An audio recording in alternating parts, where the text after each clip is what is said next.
Chat, are we cooked right now? Or are we French fried?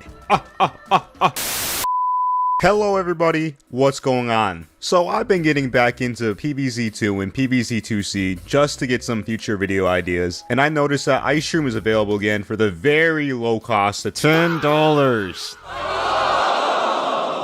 I know, I'm not exactly proud of spending my money on it, but I wanted to talk about Ice Shroom, so bear with me. If you've been playing the game for a while, you know PVZ 2 keeps bringing back plans from the original game. Some of these plans are way too strong, while others feel kinda weak. For example, Mega Gatling P does a ton of damage, shooting 4 Ps at once and taking down zombies fast. On the other hand, Scaredy Shroom only costs 25 sun, but it's not very useful and only works in certain situations. The difference between these two is like Nuclear Bomb versus Coughing Baby. With these returning plants, some questionable changes have been made to fit the playstyle of Plants vs. Zombies 2. For example, Ice Shroom is one of the plants that have had the most noticeable changes since its return. Before I get started into what makes Ice Shroom different now, let's go over some basics.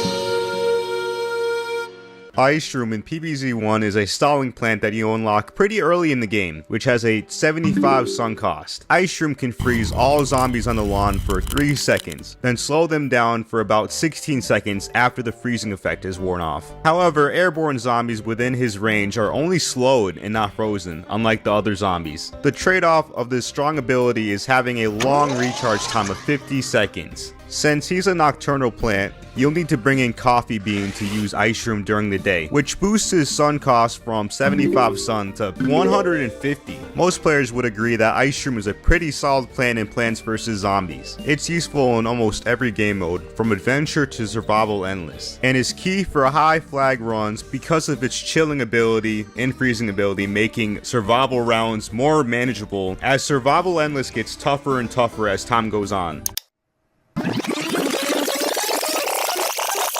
But what if we changed all of that and made Ice Shroom a CDM plant?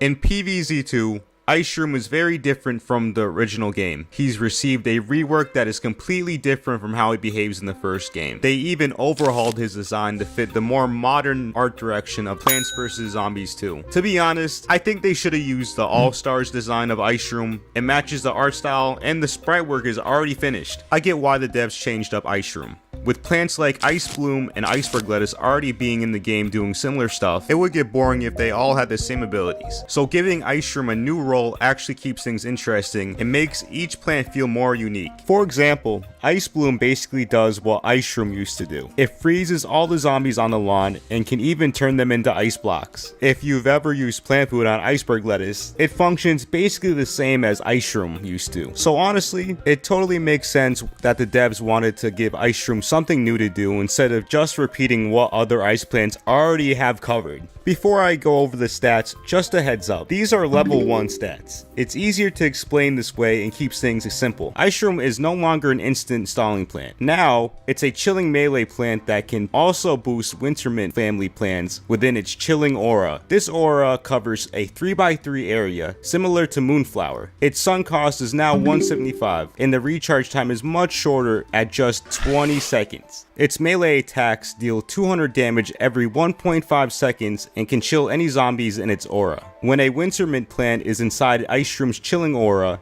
it gets a 1.75 damage multiplier, which increases as you level up Ice Shroom. However, I won't cover this leveling system today. That's like a totally different video. For instance, if you take a Snow Pea at level 1 and plant it within its chilling aura, its damage increases significantly, from this much to this much. This is a pretty substantial buff to these attackers. The only Wintermint plants that Ice Shroom can't boost are other Ice Shrooms and Wintermint. Here's a little challenge for you guys. Can you guess how many Wintermint plants are part of the Wintermint family? If you said 12, You are correct. There are 12 plants that are in the Winterman family. It's a little upsetting that most of the plants are locked behind a paywall for you to use, but hey, there's always mods and fan games that allow you to unlock them by just playing the game. I know, crazy concept. Ice Shroom is honestly a pretty decent plant, but I wouldn't call it top tier. Whenever I pick him, I always feel a bit boxed in with my choices, like in Penny's Pursuit, Arena, or even endless modes. I think that's the main thing that's holding Ice Shroom back. He's kind of just situational and a bit niche, but hey, if you use him as an attacker instead of just as support, he can actually do some solid work. His damage plus the chilling effect, not bad at all to be honest, especially if you set him up right. That's what I love about Plants vs Zombies. You can really play your own way.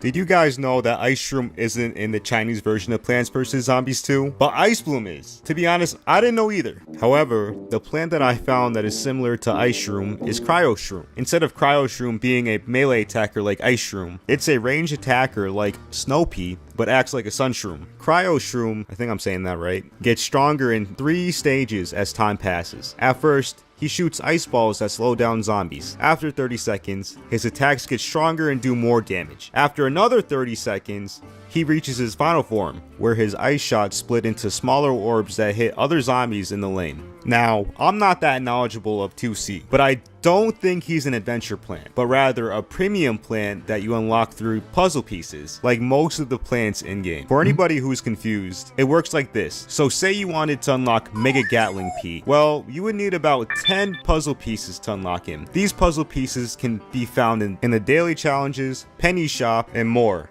But I'll save that for later. I know Cryo-Shroom isn't similar to Ice Shroom, but I thought it was cool to mention in the video. Anyways, I think that'll wrap it up for today.